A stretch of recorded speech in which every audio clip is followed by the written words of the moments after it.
The following podcast is an RMG Media production.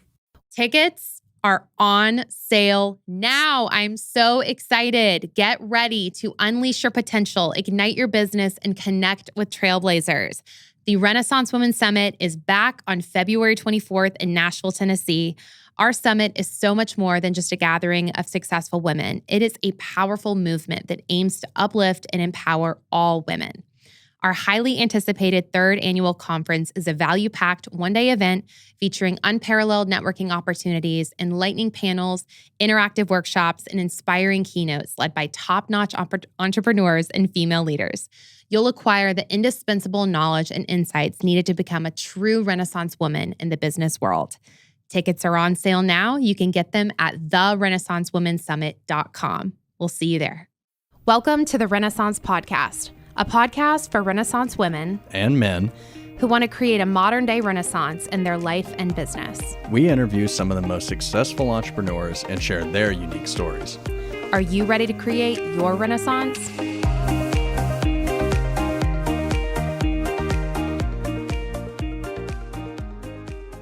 What a pleasure it is to be with you today. Thank you. We just wrapped the most incredible session with the Renaissance Marketing Group team with Karen Laos. Karen Laos is in the house, everybody. Yes. She's here on the Renaissance podcast. How was that for you, that experience? It was so fun. Specifically, what I loved is watching people have tools to immediately apply and to see the shifts of, like the upspeak. And just so everybody is aware that's listening to this. Yeah, everyone's like, what's the upspeak? We need to know the upspeak. the very important upspeak term, which is that slang term for when we say a statement with a question or a comma, so it's left hanging. And do you want me to model what I did? Model what you did for us. Yes. The Sure. intro. So option one, which is how most people do it, which is typically a run-on sentence and sounds something like this. Hi, I'm Karen Laos, and I'm originally from Minneapolis, but now I live in San Francisco. Versus, hi, I'm Karen Laos. I am originally from Minneapolis, but now I live in San Francisco. So if you're listening to this, I encourage you to pause this episode and do your elevator pitch. Like, we have everyone that's listening, small business owner, entrepreneur, career woman.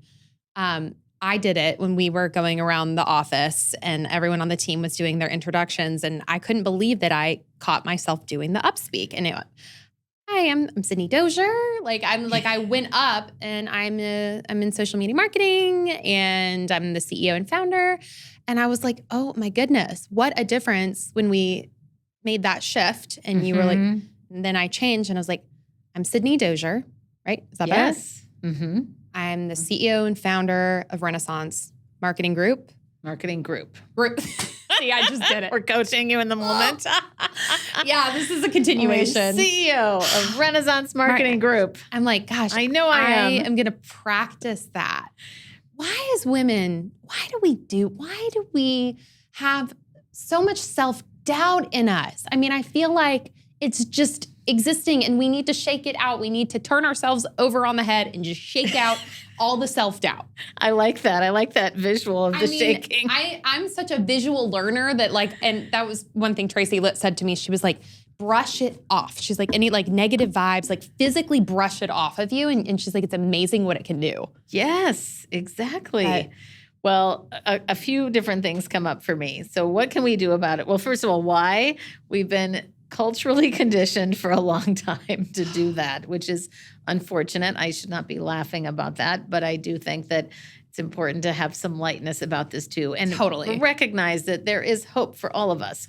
We can actually change these things because they are skills that we can shift.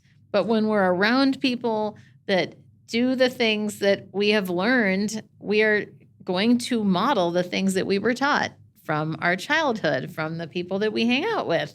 It's similar to how I always talk about with my nieces and nephews when I hang around them.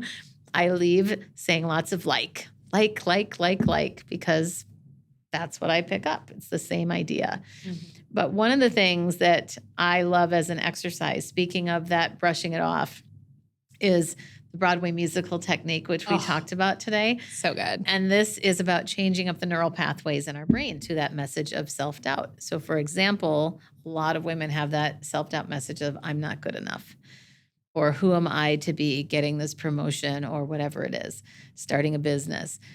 And if you take that same message of doubt and sing it and you say, I'm not good enough.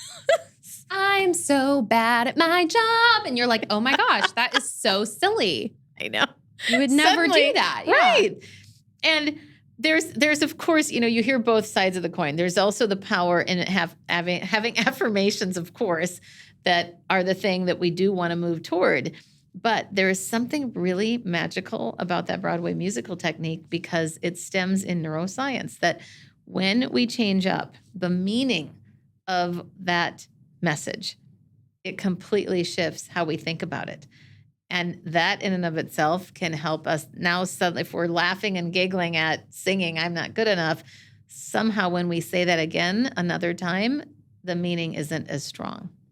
And obviously nothing is going to be an overnight fix, but there are some of these very tangible things like Tracy suggested that we can go, okay, I can try this and see how that goes. Another one that I love related to self-doubt is something called a fear script. And that is where you actually dialogue with fear, writing it down like a script. You would write, what is your biggest fear message? So it could very much well be like we talked about the I'm not good enough, or who am I to be this or that?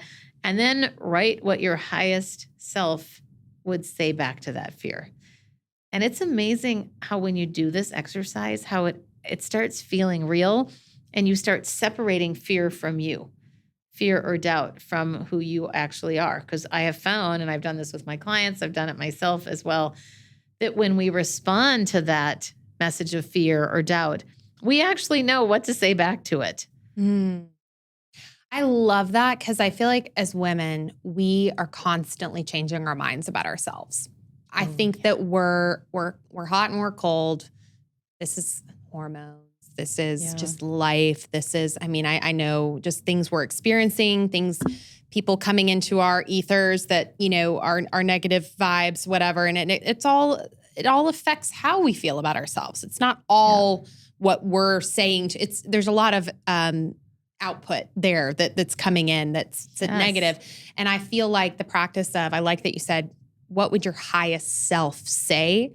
So maybe it's the days when you're feeling your best. That's when you need to have those affirmations because that's your highest self talking, right? It could be, yeah, absolutely. When we think about what astonishes me is that even in those times when, we might not feel like doing an affirmation when we're feeling down about ourselves. Right. Let's be honest. Right. That's just never going to happen for me. Sitting on the floor crying or eating ice. The best. Yeah. You're like, you don't want to do it. So that is something to consider for sure. And I find that if we go back to being able to trust your gut, trust yourself, trust your intuition, and recognize that you are so much smarter than we tend to give ourselves credit for. And remembering the power that is within us. And sometimes we need to activate it. That's all that we need to do. It's not even that we don't have it. And I feel like that's really important for people to hear is that we have confidence. We need to step into it. And the way that you step into your confidence is you take action. And that's another, whether it's an exercise related to doubt or similar to what we did today with your team, recording yourself on video, listening or watching it back, all of that helps to build confidence one action at a time. It's so amazing to just even after your session with my team, watching them go upon their days into their meetings, into their photo shoots, I can sense that they're going to have some sort of shift. Ooh, I can sense it. I'm a very energy person. I have this weird knowing of with people, and especially those people. Those are my people. And I so badly wanted to have you come in because I love them all so much, like truly love. And I have not always said that about people we've had on our team. It's just true. But I do think there's a direct correlation between who you are as a leader and how you feel about yourself and the people that you kind of invoke and welcome in. And those people are just incredible, but I don't think that they 100% know it. And I wanted this course and this session to just really teach them they are beautiful, they are amazing, they are brilliant, they are creative, they are strong, they are so worth every, dollar and more. And I think that they are now going to go out and I want to talk today about what some of the things that we talked about on that. So let's start with Zoom calls, because this is, even though we're an in-person agency, we're Zoom calling all day. I'm sure if you're listening to this, you're Zooming all day with people, if not once a week. It's just since the pandemic, I think you have to pay for the premium Zoom, right? Like we're all having to, unfortunately, but also fortunately, it's such a time saver for a lot. And then you can service clients from wherever, which you do. Yes. But tell us, what's a simple hack that we talked about today? From where you're looking at the camera, because we all kind of laughed in the session with you about how we all look at ourselves on a Zoom call. Yes. And I do that. And it can be such a vanity thing, but it's more like, I don't know, how does my hair look? And, oh, I'm really looking like that today. Wow, it looks super tired. How can we command the attention of who we're Zooming with better and stronger? Yeah, first of all, it is a natural thing to look at ourselves first. It is a very natural thing. So you are not alone in that for sure. Self-absorbed people. Yes, the rest of the world is the same way. So definitely. So one of the things to do, first of all, is look at the webcam, specifically test it out. And when I say look at the webcam, what I mean by that is make sure that you test to see, okay, where is my webcam and where am I looking, and test it with somebody else so that they can be the judge on the other side. Does it feel like you're looking at them or not? And for me, with my MacBook, it's about an inch below that webcam. And sometimes if you look right at the webcam, it doesn't even look like you're looking at people. So this is why it's really important to test it out. I've also seen people place their webcam. Sometimes they have a physical one, and where they have it on their computer, looks like they're looking totally opposite. And it's really weird to have a conversation with somebody that looks like they're looking at your feet or your arm or something. So the way you command is to make sure to remember that the experience that you want to create is about the person on the other side of that lens, not your comfort level. And this is hard because I know for me too, I'm more comfortable looking at their face or myself. And oftentimes, if we are looking at their face or ourselves, that is not where we need to be looking. And this almost sounds like some type of mental gymnastics as we're talking about this, but sometimes it can feel that way. But test out so that when the other person on the other side of that screen feels like you're actually looking at them. And that's key. And I love how you always say with kind of all of your tactics and tricks, you're like, this isn't easy. This is development. This is giving back to yourself. And there's comfort zones. It's not easy. That's why people stay in our comfort zones, right? Right. For sure. We've got to, if we truly, you said this too, if we really have that goal, we want to be better communicators. Yeah. We want to command rooms. If we want to command Zoom calls and client meetings and whatever it is, like we've got to work on ourselves so that we shine that light and we look like the thought leaders that we are, that say on our LinkedIn profile, say in our Instagram bio. And there's just like you said, there's so many nuance to everything. Yeah. But it's all a muscle to work too, and a practice. So talk to me about eye contact, because this was something that I struggle with and I'm really trying. But we were talking about how eye contact can be a challenging thing. You're like, sometimes when I have something that I really want to say, I feel like it's easier for me to look off from you, right? Think about it, but then I don't want to lose you at the same time. Yeah. First thing to keep in mind is when we are in person with people, on average, we're looking at each other for 7 to 9 seconds before one of us looks away. Anything longer than that is a little bit odd and uncomfortable. So it's like a staring contest. Yes, and then you don't want people to be thinking about your eyes only, or have them fixating on themselves of how long do I need to keep looking at this person. My trick is to have a glass of water, bottle of water, a pen, something like that you can naturally look away from. That is one way to save yourself 100% and make it easy on yourself. but we don't even think about it. It's a natural thing that we do. But what I would say is, and when I say what the natural thing is, that the looking for 7 to 9 seconds. But then if we look at a group, our goal is to look at each person for about 3 to 5 seconds. Now, this is in person. So when you have even more than one person at a time in an audience, and it could be in a meeting or a room where you're on stage, whatever environment, if you have more than one person, 3 to 5 seconds is the optimal level of connection that you want to have per individual. Now, on average, most people, when they are speaking, look at each person for maybe 1 second at a time. We generally tend to have the habit of scanning an audience or looking up to think, kind of like what we talked about, looking up to the side or up or down. We look in a lot of different places. If we do that repeatedly and quickly, like an eye dart, it can make us look nervous, uncomfortable, and as if we don't know what we're talking about. And all of that can take trust away. Totally. So it's really worth it to work on the eye contact. Now, Zoom, some people could say it's easier because all you have to do is focus on the webcam. But some people, I would say Zoom to me still is the hardest. Because there are times when if you have multiple faces on the screen, particularly, and you're looking at the webcam, all you're often looking at, or again on my computer, just about an inch below the webcam is the optimal place.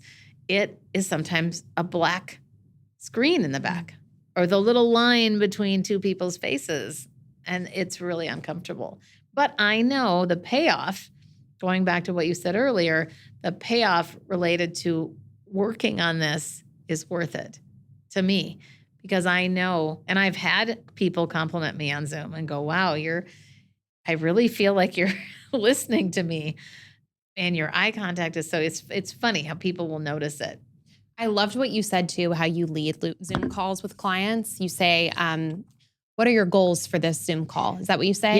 Yes. And I thought that was so interesting to start a call that way. Mm-hmm. Lay it all out there. Yes. Get what the purpose right away. do you want to achieve? How can I support you? And that also helps if you're trying to determine if they're the right fit for you. Yes. Which in 100%. B2B, it's like sometimes it's, they're not. Yeah. And sometimes you could be on this call being social and talking, but you don't really know. Maybe you knew in advance why you thought they set up the call.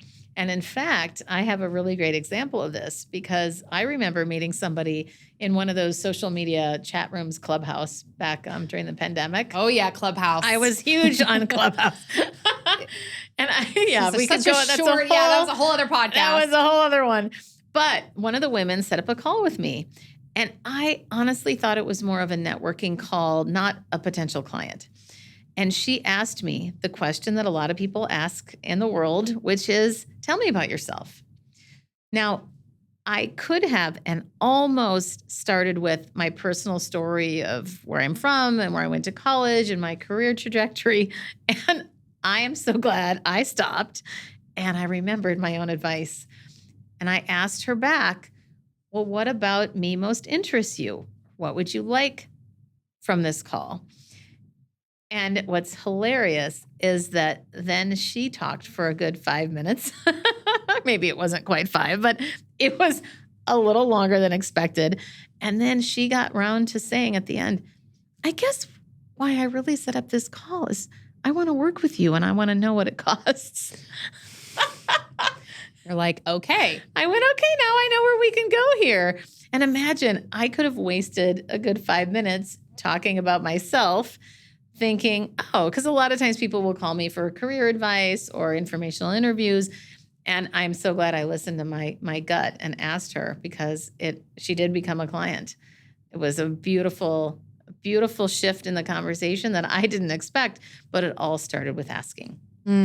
That's really, really wonderful. Having that clarity just to move forward and know what it is and that it wasn't a waste of your time. Exactly. I mean, how busy are we all? And I know. As much as we'd love to have virtual coffees with everyone in the world, like when we're busy, so cutting right to the chase. I love that. Mm-hmm. What are some other, one of the themes I picked up from the day is like just making it about the other person, like making the conversation, whether it's in person, whether you're on a stage, whether it's a Zoom call, you've got to consider their experience. Yes. And that has to take precedence over everything. As much as we'd love to always me, Yes. it's got to be about them. And so what are some ways, whether on Zoom or not on Zoom, that we can work to elevate the end user's experience? Mhm.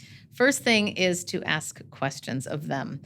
Be inherently curious and seek to understand. I love that habit of Stephen Covey, who wrote that book back in the day, 7 Habits of Highly Effective People. Love it. And the whole idea of asking probing questions, and even something as simple as, how did that land for you? Or what are you most looking forward to this week? Some icebreaker questions can also be helpful on Zoom to engage people, especially when there's crickets and nobody's saying anything. That can be a great way to say, hey, well, what is everybody anticipating that's coming up for this season? And depending upon what the point of the call is, it could be, even if you're like, I do a lot of facilitation. So a lot of the things might be icebreaker questions in the beginning, like what's your favorite vacation spot or something like that. But when it's a business call and you're done with the ice breaking and you still have somebody that isn't asking any questions, 2 that I will say are my favorites are tell me more and anything else. Especially with a potential client, I find anything else is really interesting. Because maybe after you have talked for a little while, asking that final question at the end can often reveal some of the best, juiciest things that you didn't know from asking the typical questions. So that's one thing. And then that's more of the content, of course. But then behaviorally, what we were talking about with eye contact, it's also making sure, again, going back to Zoom basics, but making sure that you don't have a bunch of stuff behind you that is distracting in the background, making sure that you are centrally placed in that lens so that you don't have a huge ceiling behind you or whatever. And then we were talking today, as you mentioned, about lighting, making sure you have really good lighting so that people can see you and that they come across as wanting to be seen. And I loved your point today about it's almost like people come across as if they're hiding. Yeah, I see a lot of that. I see a lot of hiding. I see it with myself, and I could see it in a couple of my team members. And I want to talk about body language because I think that's how we hide. We hide through crossing our arms. We hide through, maybe even crossing our legs a little bit. Like we just want to, like you said, it's like the vulnerability piece. We just want to shut down any sort of way that we look and seem vulnerable because that's a human nature, you said. Yes, it is very much. And it is a natural thing. So again, nobody's alone here that we naturally put our hands in front of our body, whether it's a hand clasp, whether it's that fig leaf position where your hands are clasped Walker's down. classic fig leaf that we learned he does. He's a fig leafer. He called himself out for it. That's right. He sure did. Yeah. So or holding the little purse where people hold their hands clasped up at the top by their chest, or even repetitive gestures, or we do the server where we put our hands out in front of us, but our elbows are glued to our bodies. And as women, we've already been culturally conditioned to make ourselves smaller. And so it's sometimes hard to break out of these habits that we have had our entire lives. And I shouldn't say it sometimes, it is. So it's important for everybody to recognize that it takes work and intention. I really like to say it takes 3 things: time, support, and intention. Because we, as most of us are high achievers, especially listening to this podcast or watching it, we are naturally inclined to go, I want the quick fix. How can I get this done? And we have to recognize that we've taken an entire lifetime to build these habits. Yeah. And so we've got to recognize that it's going to take some time. And the way you do that is you start with 1. Don't try to conquer everything body language wise in one shot. Maybe it's start first with just separating your hands. I actually had a client who used to say, I have to get my hands to break up with each other, but they keep wanting to get back together. So remember to separate those hands. And here's the other thing. When our hands are separated, it shows more openness, more approachability, and more invitation. I was just doing that, so I need to. It's hard. I know. Y'all got to break up here. So we did this amazing exercise with my team where you and I, when you first announced it, I could feel there was a lot of tightness in the room, Yes. but you said, okay, we're going to get volunteers up the front of the room and we're going to film 30 seconds of you basically introducing yourself for 30 seconds. And we all did it. And I was so proud. Maddie was the first one up. And she's usually the one that's like, I'm nervous on Zoom calls. I'm nervous of hosting client meetings. But I just could see all of these tips working with her. I mean, you said, even moving throughout the space when you're talking. And she was like implementing that. I was so proud. And I went up and did my thing and noticed I just had like a nervous energy, which is so crazy because these are my people.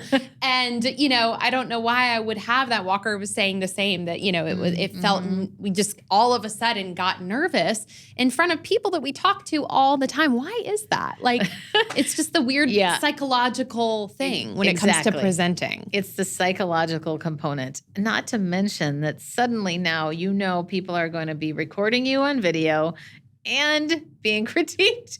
That right there is enough high stakes to go, okay, that makes total sense that anybody would be nervous, for sure. But it was helpful to hear you say, like, as women, we always want to critique ourselves. Like, that's always going to be the go-to, unfortunately, it feels like, just because of society and culture and all of that. Yeah. But just to know that, like, when I was watching myself, I was like, oh my God, my stomach is completely poked out. What am I doing? My back is so arched. And you said, did anyone else notice that around the room? And everybody shook their heads like I was crazy. They're like, no, we didn't notice that. And just that practice of, I suggest everyone doing that. Like, have someone film you, whether it be a spouse, a partner, a colleague, a friend, film you for 30 seconds doing your introduction and watch it back. Watch it without sound.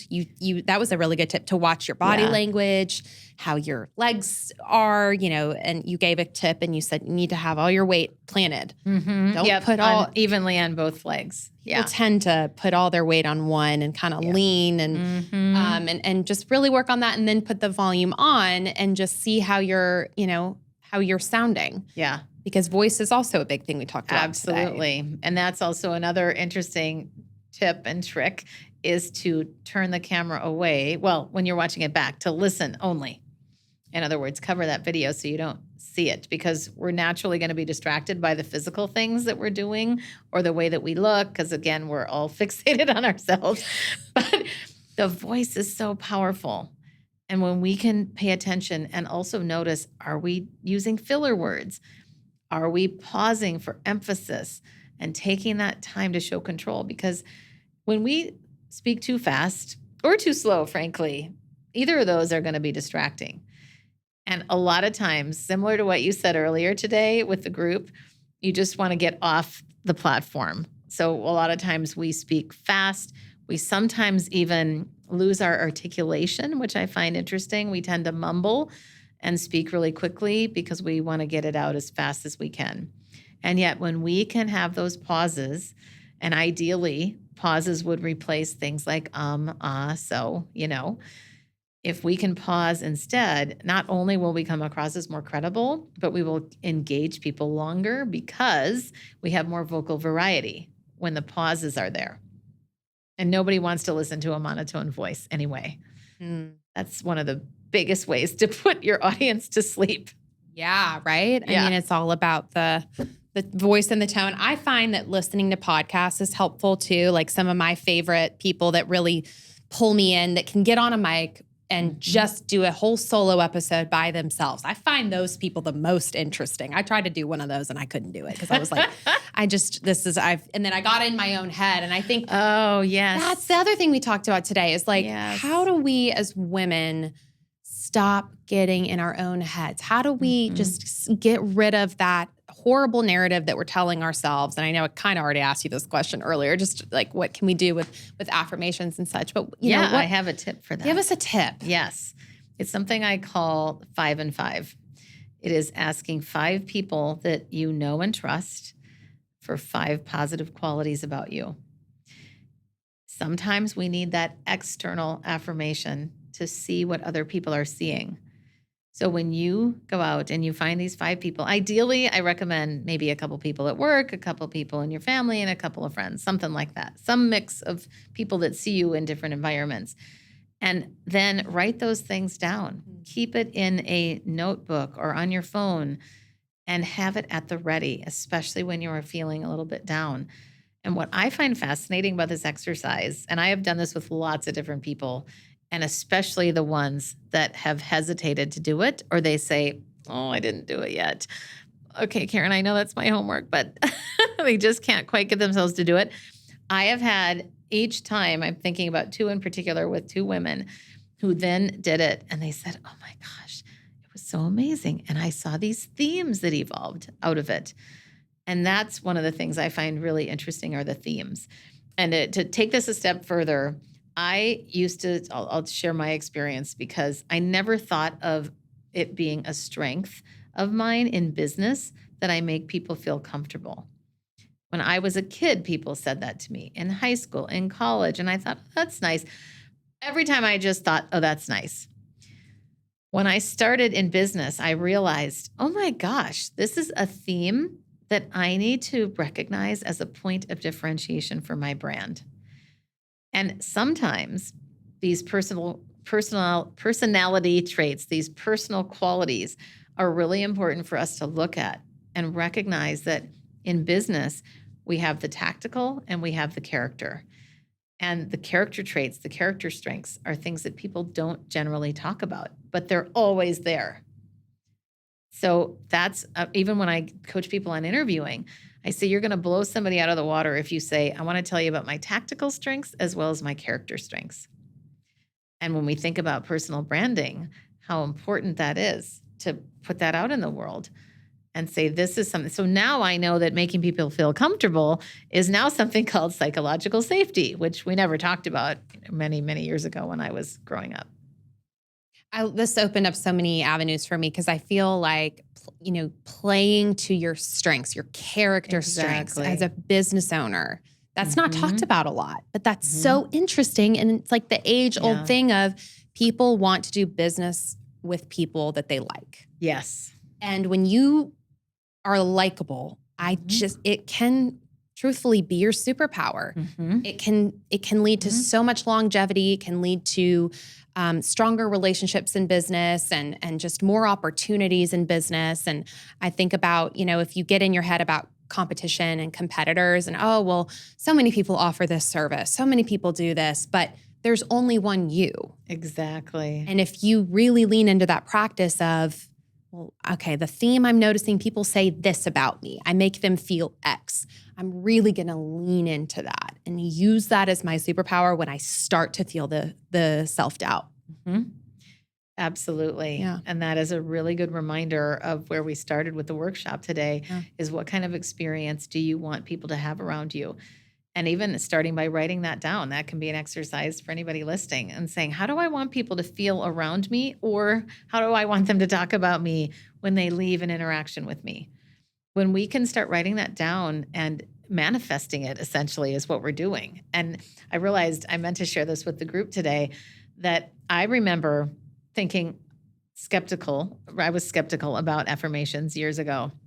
And I remember once writing, I'm radiant. I thought, I'm going to try this out and say, I'm radiant. I'm radiant. I started telling people that, or not telling people that. I started saying that to myself, putting it on Post-its everywhere.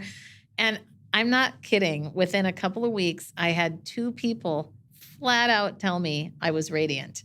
Random people in my life. Wow. And I thought, what? Like it's a different word. It is. It's not a word that most people use. No. And that's exactly why I didn't even realize that that's the experiment I was starting off with. Now looking back, I think, wow, that was really good of my past self to use the word radiant because it's so unique. And then to have 2 people, and one was in a corporate environment, which is not something you would hear. That's not a word that we say words like that a lot in our world, but like not in the corporate world. I feel like it's a beautiful word, and it's a beautiful compliment. Yeah, it's just really you're was. shining, you're exuding, light, and I love that so much. Yeah, and you it was such an honor having you in the office today because you speak to like Starbucks. I mean, like these massive corporations hire you to come in and do similar practices. What are some of the things that those, big brands and their CFOs and their CEOs and, the top dogs at these massive companies, what are some of the challenges that they're bringing to you? Exactly the same as anybody else. And that's the big secret revealed. Like, I hate to be this, woohoo, there's your answer. I am amazed. I remember doing a gig for Google. Their they call it their Marketing Live event. All of the top dogs on a stage, but just as insecure as anybody else. Now, there's always the outlier of the one that thinks they're so much better than they are. Right. The ego in the room. Yeah. But in general, it's the same thing of I want to sound smart. I want to look like I know what I'm talking about. I doubt myself, all these things that come out. And what I found, and also thinking about my role as a TEDx speaker coach, a lot of those people too are really good speakers. They're incredible experts. But everybody wants to look good and sound like they know what they're talking about. And so at the root, what I love about it is that we're all on the same playing field. The problem is the way we see ourselves. We often don't think that we're on the same playing field.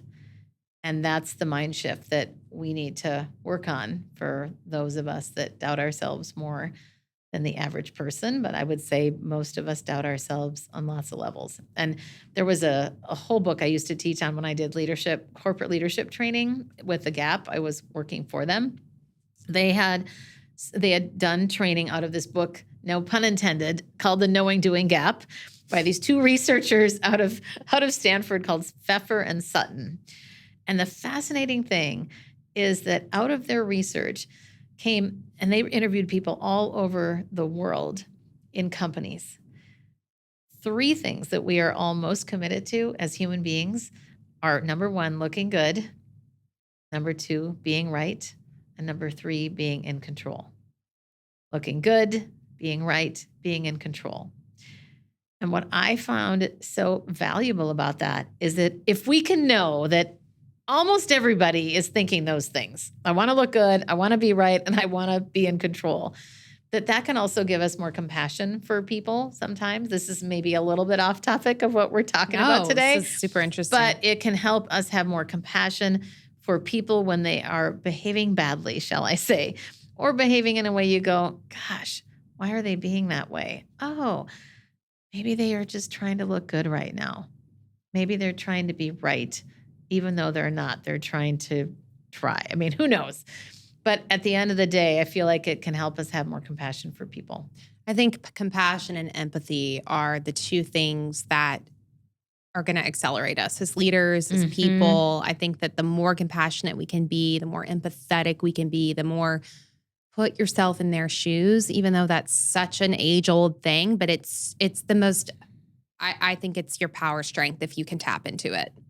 I agree. And the magic that you can see happen when you are leading a team of people and you're able to, okay, you're going through that. Got it. Okay, I'm going to have so much more compassion, when I expect something from you. I'm going to understand kind of where you are and know that we're all going through seasons. We're all going through things. It's just the human experience. And, well, I would love to know from you how you prepare for maybe a big speaking engagement or a big Zoom call, or just maybe even just your regular day in the life. Like, what are some tactical things you do at home that could help our audience? I know I'm getting ready to host 2 conferences, like host them back to back in December and February. I've only ever co-hosted before. I've never been the only one hosting a conference. So it's kind of like a big career moment for me, but I'm really excited because I do believe you got to throw yourself into the fire. And, and that's just how I, grow. And I really want to do a TED Talk. So I really want to talk to you.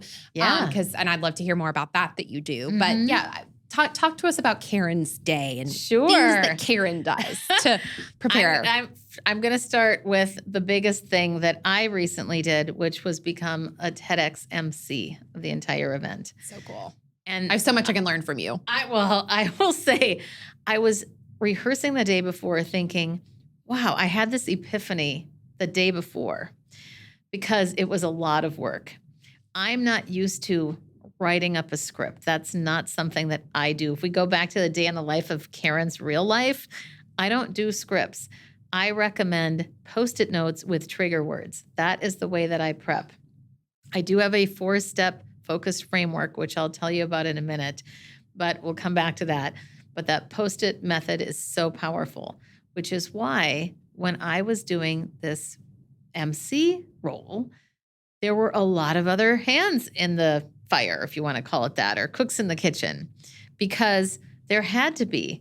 There were a lot more regulations. And the epiphany I had is, oh my gosh, normally a client hires me to do my thing.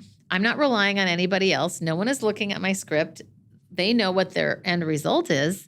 And I do whatever I want on stage or in that big meeting to accomplish that.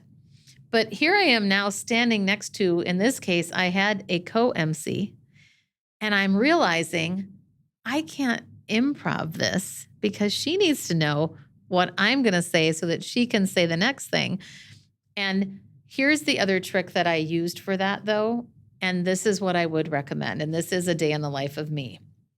The trigger words that will make sure that you cover whatever it is, like one trigger word on a Post-it should trigger you enough to go, okay, I know what I'm going to say next. And in the case with the MC, she knew, because she was also an more improv thinking on your feet person.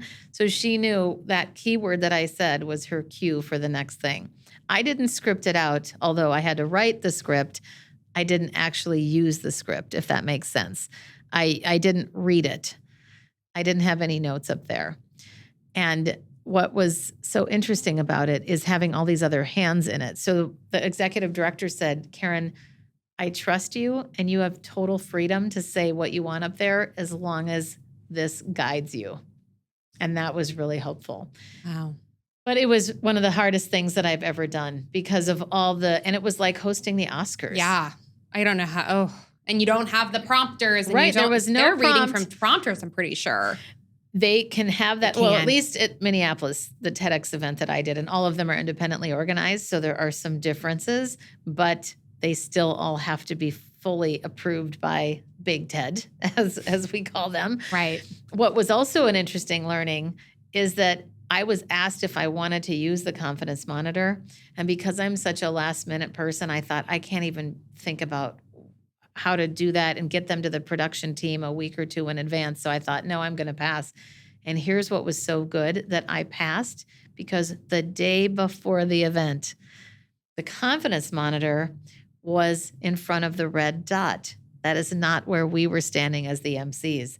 So if I had relied on a confidence monitor, I would have had to throw that out the window that day and learn my script in 24 hours. So that was a huge learning of, wow, you never know what you're actually going to come up against until you go to the venue. So that's the other thing I would definitely recommend to anybody listening. Anytime I have a big talk, particularly at a hotel where I can go in advance, I always go in and ask security, even if I check in late, can I see the room tonight? Then I can already start planning, okay, now this is where I'm going to put this and that. But that's one of the biggest challenges that I've had. And then preparing, number one thing I do is record myself. You practice, you record, and see how you come across. The whole thing. Yeah. Yeah. Mm-hmm. And then rewatch it and take notes. Yeah. And I always limit myself to no more than 3 key points. Ah. That's my key. I will have tons of sub points. Yep. Each one again on a Post-it I use the little baby Post-its, and then I read them like a book. So it goes left to right. And I always practice pretty religiously the opening line and the closing line, but I give myself a lot of freedom in the middle. But I find that if I practice and I've got the trigger words in advance as notes, then visually, because most of us are visual people, we will visually almost see it in our heads when you've practiced multiple times in advance, especially for something high stakes.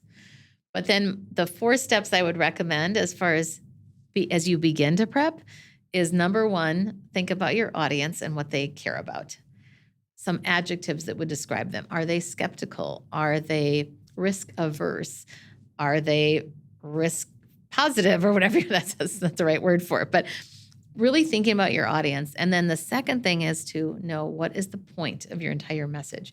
If you had to distill that down or synthesize that into one sentence or one phrase even, that is the best thing you could do.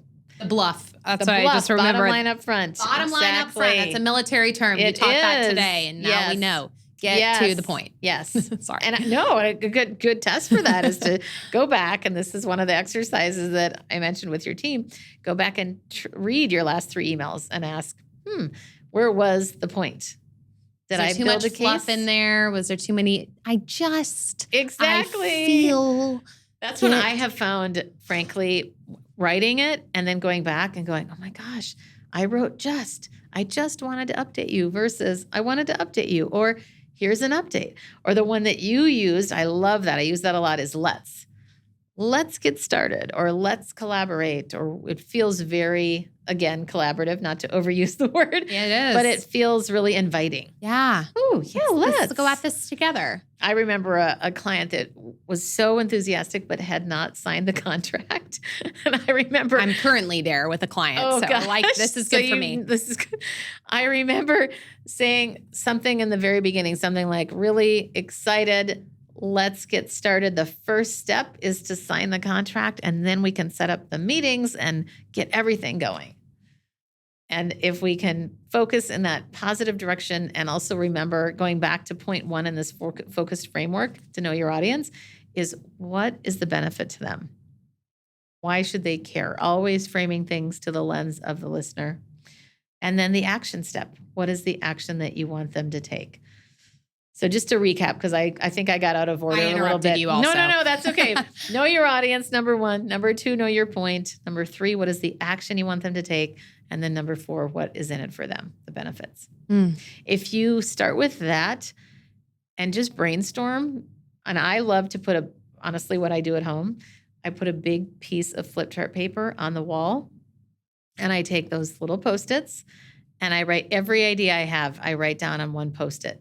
And then there's a sea of Post-its, and then I start moving the Post-its to organize them. And that's how I come up with my points. So many good takeaways today. I am so excited to just, see what happens with my team from here. Like I said, I feel like we all got so many things. I took so many notes. I think that, as someone who wants to accelerate in any capacity, whether you're just a stay-at-home mom or, we can all be more effective communicators.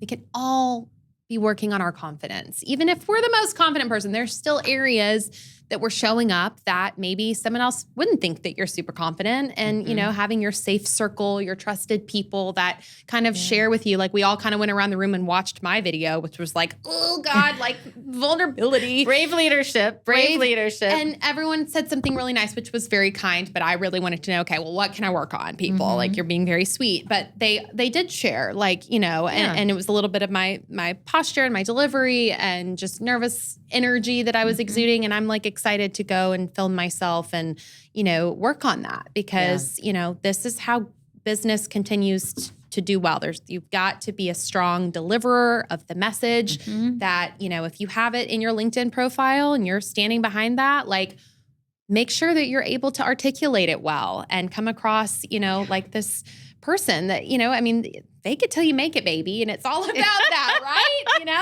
I know. Well, can I tell a story? Quick one. Yes. President of a bank, female, amazing person. Very sad reality recently. I started working with her, and she is very close in position to the CEO.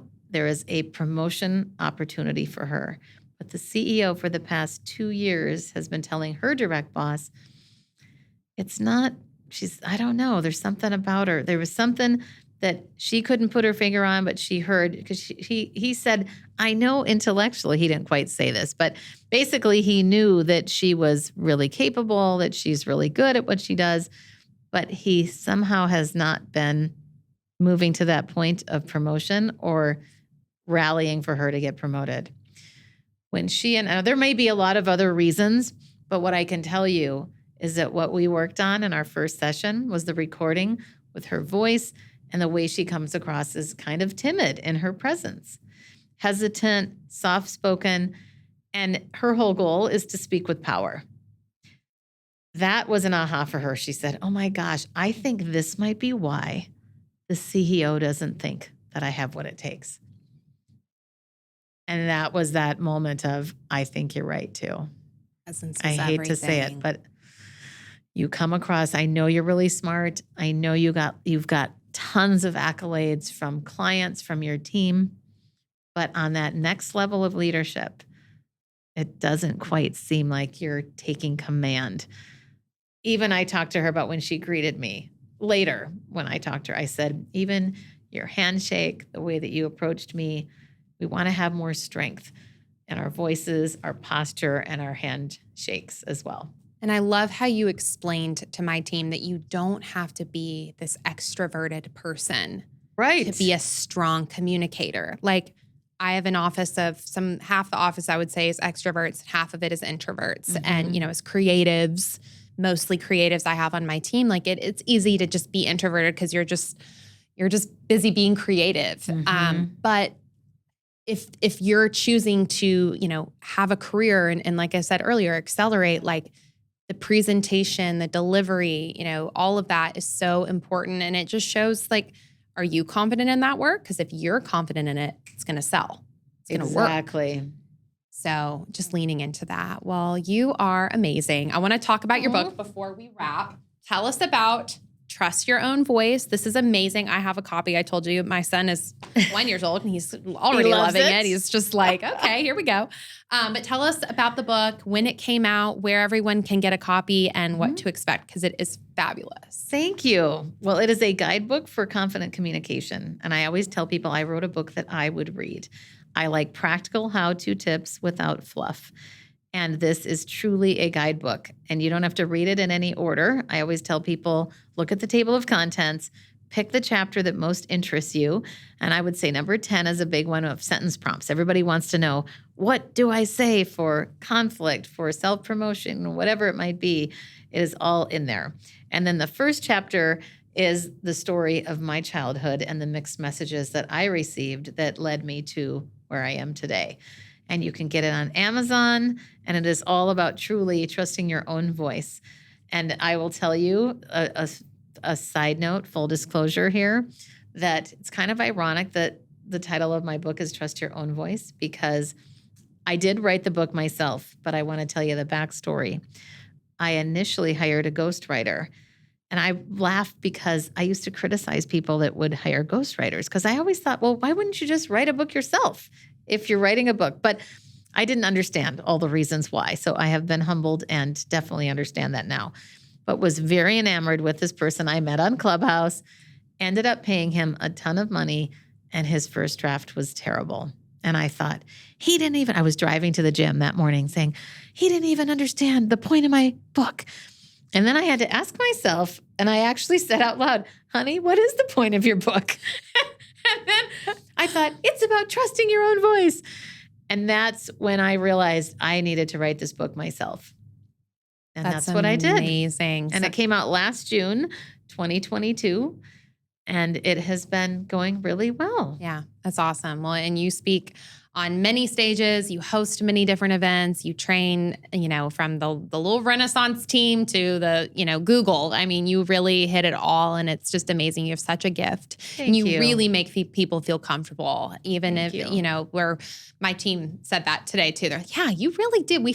Everyone was very relaxed, even though it was kind of a nervous day for some of them, just because it is a nervous topic, I know. Just, we all know there's things we need to do. And I think it's like you said, it's a journey. Yeah. We don't need to start with one step. Start with, one one thing that you know you need to work on and just hone in on that. And then when you feel like you've nailed that, move on to the next one. Exactly. We're all works in progress. That's just what it's all about. So, Karen, thank you so much for coming on. You're a true Renaissance woman. And where can everyone find you on social media? Because you're a great follow on Instagram. Thank you. Instagram is Karen Laos Official, and my website where you can find everything that you would want from there is Karen Laos, and that's KarenLaos.com. Amazing. Well, thank you so much for coming on. Thank We'll you. See you Sydney. soon.